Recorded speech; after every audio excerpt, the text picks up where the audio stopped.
Jean-Pierre Raffarin, bonjour. Bonjour et bonjour à tous. Jean-Pierre Raffarin, merci d'être sur le plateau du LCI. On ne vous a pas entendu depuis dimanche soir. Je rappelle que vous êtes ancien Premier ministre, nommé en juin 2002 par Jacques Chirac, après sa victoire sur Jean-Marie Le Pen, le leader du Front National. Ça n'est pas anodin, on reparlera peut-être la différence de contexte. Vous êtes un ancien membre des Républicains. Vous avez rallié Édouard Philippe à Horizon, qui présente d'ailleurs une centaine de candidats au premier tour des législatives, on y reviendra. Mais d'abord, vous avez été Premier ministre, vous avez eu des responsabilités d'homme d'État. Cette dissolution annoncée à 21h par Emmanuel Macron dimanche, c'est une folie ? C'est une décision très surprenante. Peu importe la décision, le pouvoir est celui du président de la République. Il a jugé que c'était la façon de sortir de l'impasse. Je trouve que les nuages qui s'amoncellent sont très très lourds et les conséquences sont très dangereuses. Très franchement, Vous dites, pardon, c'est une décision très lourde ? C'est une décision très lourde. Et dans le contexte, elle vous paraît dangereuse, cette décision ? Je pense que les conséquences peuvent être très dangereuses. Je rentre d'Arménie, où j'étais pour leader pour la paix. J'ai vu un peuple qui se bat parce qu'ils ont comme voisins la Russie, l'Azerbaïdjan, la Turquie, l'Iran. Ils ont des menaces réelles, concrètes, ils se battent. Et nous, on se met dans une situation nous-mêmes de grand désordre, de débat qui va nous diviser. On se met nous-mêmes, politiquement, par des jeux de politique, on se met dans une situation extrêmement grave. Il y a deux paramètres qui sont très dangereux. Il y a la montée de la violence. Notre société est très violente. Et mettre face à face les deux extrêmes, ça va déclencher forcément des violences. Et puis il y a le paramètre économique.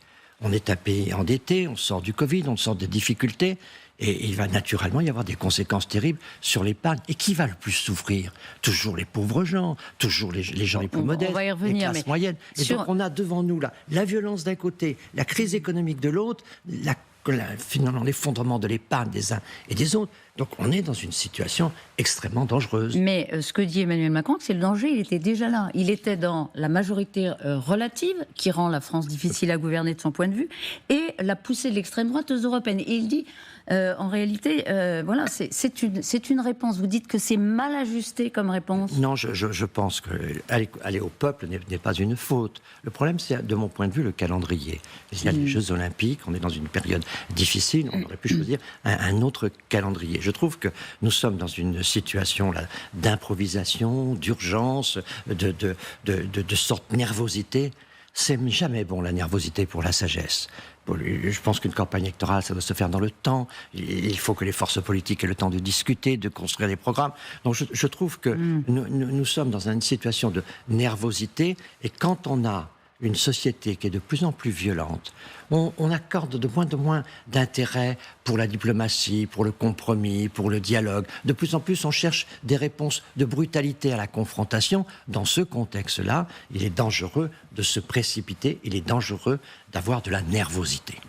Nervosité. Je retiens le mot. C'est une décision qui relève de la nervosité, quand même. Je ne dis pas que le président est en situation de nervosité. Je dis que le pays est entré dans une situation aujourd'hui de nervosité. Lui, et on va avancer, mais lui dit aussi... c'est contre mon intérêt, d'une certaine façon, la décision que j'ai prise. On le voit bien avec le résultat des européennes, contre son intérêt électoral. Et donc, mais peu importe l'intérêt du président dans les situations. C'est l'intérêt de la France. Du coup, il justifie cela en disant... Peu importe son intérêt. Le problème, c'est l'intérêt de la France. Et donc, je pense aujourd'hui, sa décision d'aller au peuple est une décision tout à fait respectable.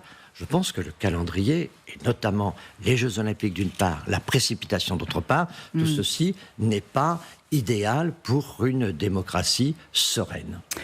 Alors le bloc central, vous en êtes, vous faites partie du bloc central, il avait fait le succès du macronisme en 2017. Est-ce qu'il risque de disparaître ? Je pense qu'il risque de disparaître, bien sûr, puisqu'on peut avoir des seconds tours qui vont être majoritairement des seconds tours entre l'extrême gauche et l'extrême droite.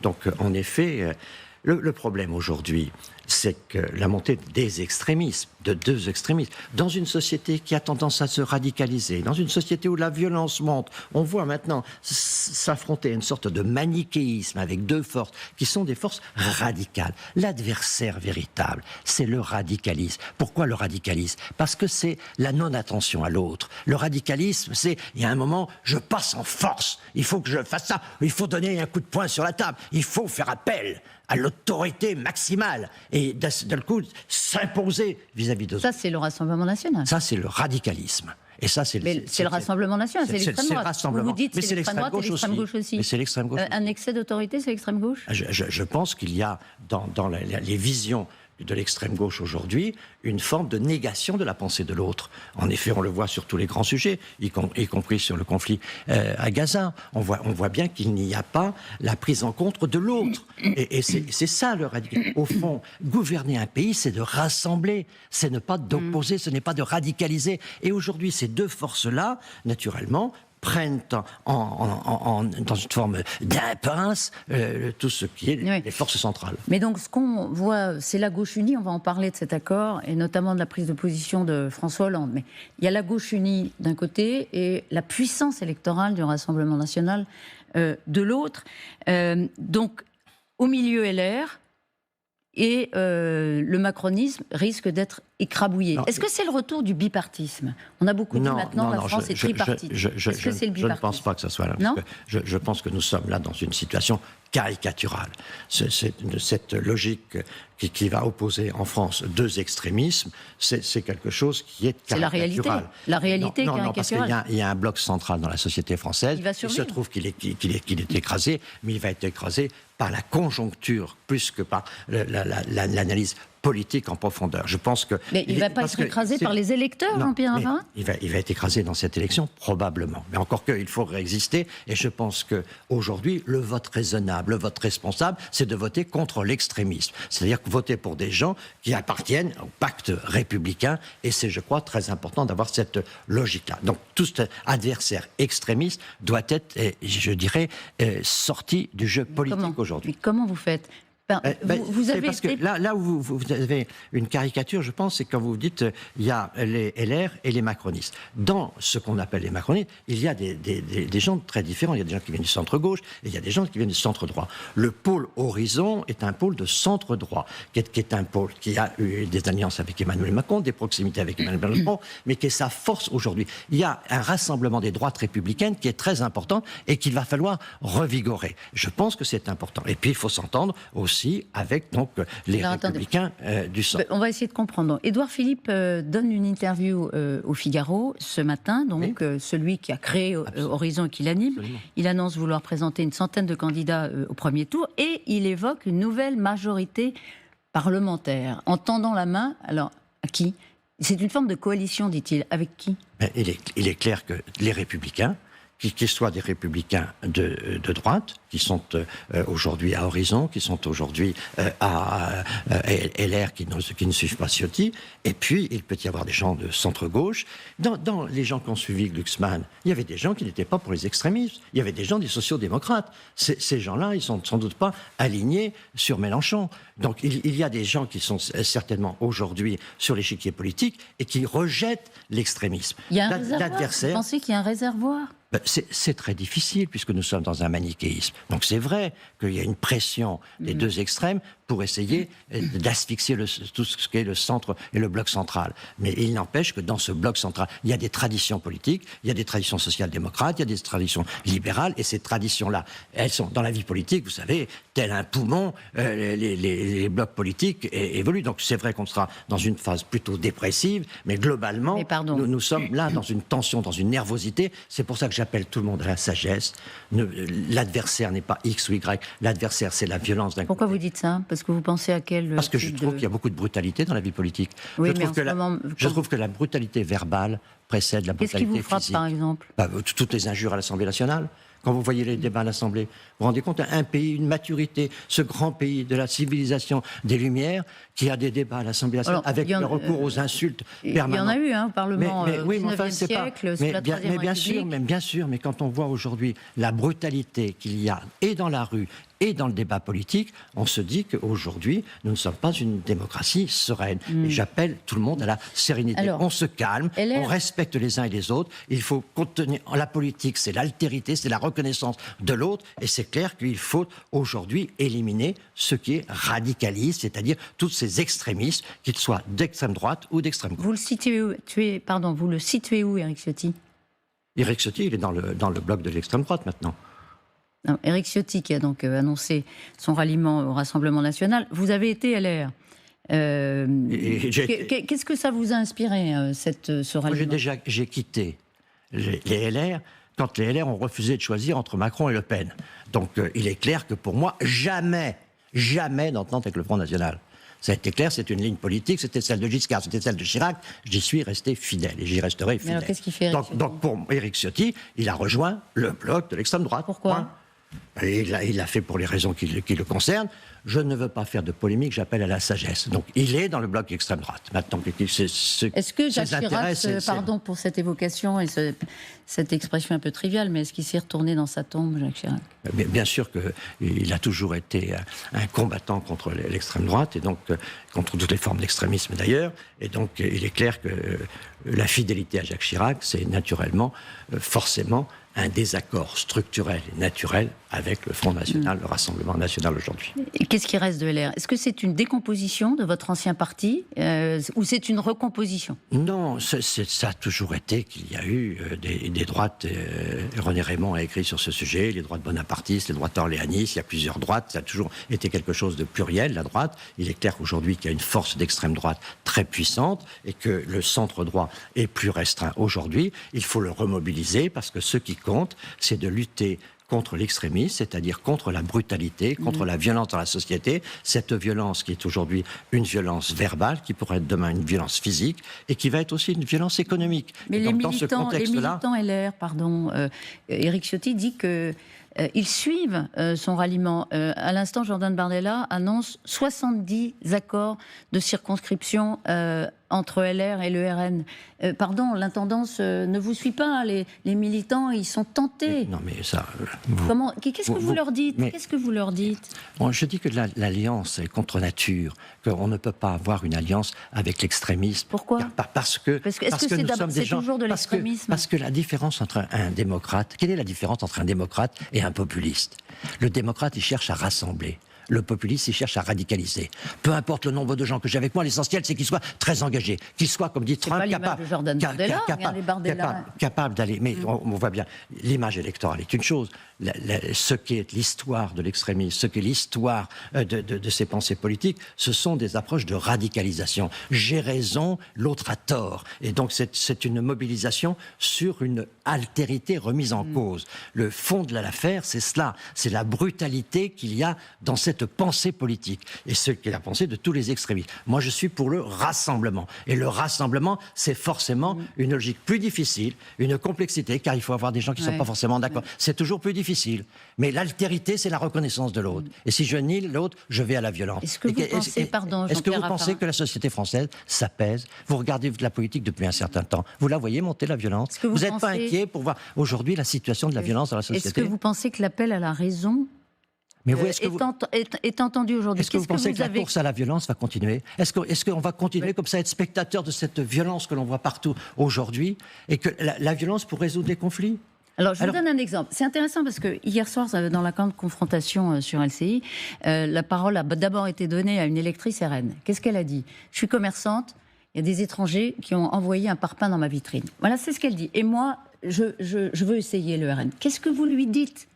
Je lui dis qu'à partir du moment où on rentre dans des systèmes, où on veut se faire sa justice soi-même, où on accuse les uns les autres sans un procès, sans une défense, sans le droit à la défense, sans l'appel au droit, ce n'est pas simplement l'argumentation politique qui compte, c'est le respect de la personne. Et c'est le droit qui condamne, c'est pas la personne. Et donc ce que je dis, c'est qu'il faut respecter les individus, et qu'une société, c'est une société qui est fondée sur le respect. Et l'altérité, c'est quelque chose de très important.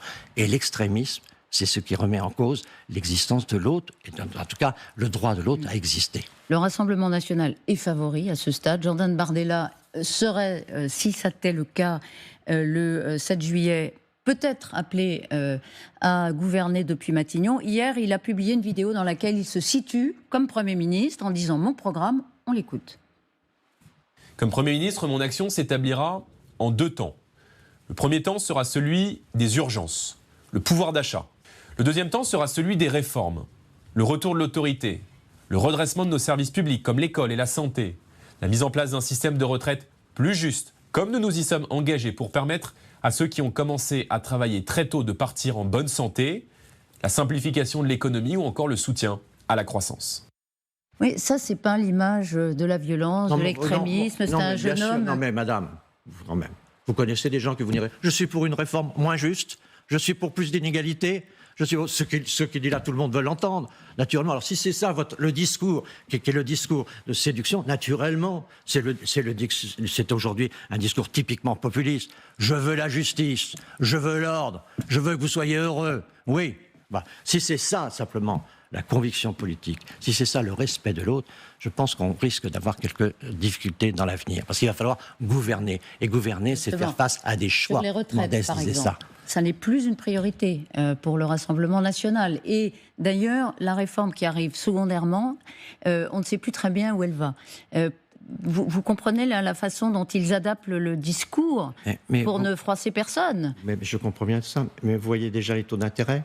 Vous voyez bien aujourd'hui que la situation financière du pays va être mise en cause par d'abord les agences, puis ensuite tous les investisseurs. Vous voyez bien que si on abandonne les efforts de rigueur financière et budgétaire, et si on promet à tout le monde d'avoir des cadeaux électoraux, eh bien, on va avoir naturellement des décisions économiques. Vous dites que c'est la ruine de la France, le Rassemblement national Je dis pas la ruine forcément. Ce que je dis, c'est que l'épargne va être complètement grignotée et que toutes les classes moyennes vont souffrir parce que finalement, on va avoir forcément de l'inflation, on va forcément avoir des taux d'intérêt. Déjà, regardez la bourse. Déjà, sur les premières décisions, la bourse est aujourd'hui en situation, elle perd 2 points hier. On voit bien que la crédibilité, l'argent quittera progressivement le pays. Nous sommes dans un monde très ouvert. Tout le monde regarde exactement ce qui se passe. Donc, nous avons, aujourd'hui, 2 risques importants. Le risque de la violence et le risque de la crise économique. Vous avez été toute votre vie, Jean-Pierre Raffarin, et à Matignon, un homme de compromis. Recherche l'apaisement, pas de brutalité. C'était votre mantra. Quand vous voyez Jordan Bardella, moi Premier ministre, lui, ce sera un Premier ministre de quoi ? Nous verrons bien, mais ce qui est l'histoire de l'extrémisme, c'est Bardella, c'est important parce qu'il séduit considérablement. Naturellement, mais on ne peut pas simplement se fier à un discours aujourd'hui de présentation électorale, de marketing. Toutes les réalités du pouvoir sont des réalités extrêmement difficiles. Il faut faire à Matignon, c'est 50 choix par jour, 50 arbitrages par jour. Et donc là, il faut il n'a pas l'expérience, par exemple ? Je pense que l'expérience, c'est probablement qu'il n'en a pas suffisamment, mais il pourrait s'entourer. Mais ce que je crois, c'est qu'il n'a pas la logique du rassemblement. Il a une logique qui est la sienne, il a la raison, il pense que c'est son discours de simplisme, il suffit de mettre les étrangers dehors, il suffit de faire un certain nombre de choses. Yaka, on ne gouverne pas avec le yaka. Et si on était dans une situation apaisée, et même si on était dans une situation internationale simple, on a quand même des Jeux Olympiques organisés. Il y a des risques d'attentats sur ces Jeux. Si l'URN accède au pouvoir, qu'est-ce qui se passe ? Les gens, on va changer le ministre de l'Intérieur en plein milieu de l'organisation des grands événements. On va avoir une organisation qui va être complètement blanche, avec des gens qui vont improviser l'exercice du pouvoir en plein Jeux Olympiques. Alors que le monde entier nous regarde avec des risques importants. On a fait des choix. On peut discuter de ces choix, mais ces Jeux Olympiques, qu'est-ce que c'est ? C'est les Jeux dans la rue, c'est les Jeux sur les places, c'est les Jeux tout ça. Vous pensez qu'ils peuvent être annulés, les Jeux Olympiques ? Imaginez une situation chaotique derrière l'élection. Je ne pense pas qu'ils peuvent être annulés. Ce que je crains, je vous le dis, ce que je crains, c'est la violence, c'est les agitations. On voit déjà des manifestations, on voit un certain nombre d'éléments qui apparaissent. Quand vous mettez face à face 2 extrêmes, vous ne vous attendez pas à ce que ça se passe amicalement, et ça ne va pas être une kermesse. Donc la place de la République, ce ne sera pas la grande kermesse, ce sera des mobilisations politiques importantes. Vous pensez qu'il y aura forcément de la violence derrière l'accession éventuelle du RN ? Mais c'est de la mécanique des physiques, ça. Quand vous mettez deux forces extrêmes face à face et que vous allez avoir des seconds tours avec des forces extrémistes qui seront toutes les deux face à face au second tour, ça créera forcément de la violence. Qu'est-ce que vous faites, Jean-Pierre Raffarin ? Qu'est-ce que vous faites, Jean-Pierre Raffarin, au second tour, puisque vous en parlez, avec le choix entre l'Union de la gauche et le Rassemblement national ? Vous faites quoi ? Moi, je ne voterai pas pour un extrémiste. Donc je vote pour un LR, je peux voter pour un socialiste républicain. Ça dépendra du profil, alors. Oui, bien. À gauche. Je vote République. Donc, pas LFI, mais Parti Socialiste. Je ne vote pas RN. Ça, c'est clair. Je vote contre l'extrémisme. Pour être clair, si vous avez un candidat socialiste, oui, les Verts, oui, communiste... Un républicain, je vote. Quelqu'un qui est extrémiste, c'était LFI, c'est les RN, je ne vote pas. Donc ça, c'est clair. François-Xavier Bellamy, le leader de la liste aux européennes, a dit oui, évidemment, bien sûr, je voterai RN dans ce cas. C'est un garçon de qualité, c'est quelqu'un de ça. Là-dessus, je pense qu'il se trompe. Je pense qu'on ne fait pas un bout de chemin avec l'adversaire. C'est grave ou pas ? Je pense que c'est grave. De se tromper comme ça. Je pense que c'est très grave et qu'il y aura des traces. Vous savez, on parle encore aujourd'hui des collabos et des résistants dans nos sociétés. On voit bien qu'il y a des traces de l'histoire qui sont importantes d'un moment à un autre. C'est de la collaboration. Donc il y a un moment, je parle du passé. Oui. Dans ce passé, vous voyez qu'aujourd'hui, encore, 80 ans après, on en reparle encore. Donc l'histoire compte. Je pense que c'est une faute que de s'allier à l'extrémisme. Pour moi, la violence est le premier de l'adversaire. Ça, c'est très clair. Vous êtes très clair. À gauche, il y a un accord. On en parlera tout à l'heure. Il y a déjà des contours qui se dessinent, approuvés par François Hollande. Mieux vaut la gauche, quelle qu'elle soit.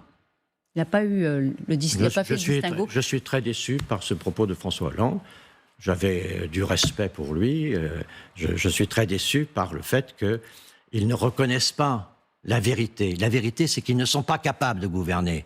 Parce qu'un Glucksmann et un Mélenchon, sur le fond des choses, face aux décisions quotidiennes, ils ne seront pas d'accord. Ça ne durera pas longtemps, il y aura des règlements de compte et le pays ira à volo. Ils ne sont pas capables de gouverner ensemble. Ils l'ont montré à plusieurs reprises. Donc je pense que François Hollande est inexcusable parce qu'il connaît le pays, il connaît la France, il l'a assumé.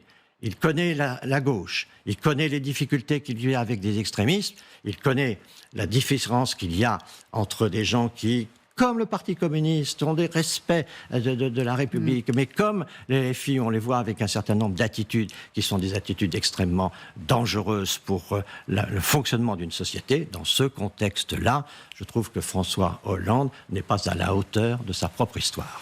Nicolas Sarkozy, autre ancien président, un mot. Je pense qu'il s'exprimera à un moment ou à un autre, mais je pense que il faut éviter les précipitations, il faut rester calme, il faut avoir beaucoup de sang-froid. Il doit prendre la parole. Sa voix doit être entendue. Je pense qu'il prendra la parole. Il aime son pays, il le connaît, il a des expériences, donc je suis sûr que Nicolas dira les choses le moment venu. Mais je trouve que tout ceci a été extrêmement précipité, que la précipitation n'est pas un bon conseil pour la sagesse. Jean-Pierre Raffarin, président, leader pour la paix, la concorde, l'apaisement, c'est ce que vous préconisez évidemment pour les Français. Merci. Oui, pour la France. Et vous l'avez dit, et pour la France bien sûr, ancien Premier ministre. Merci beaucoup d'avoir été ce matin sur le plateau du Temps de l'info.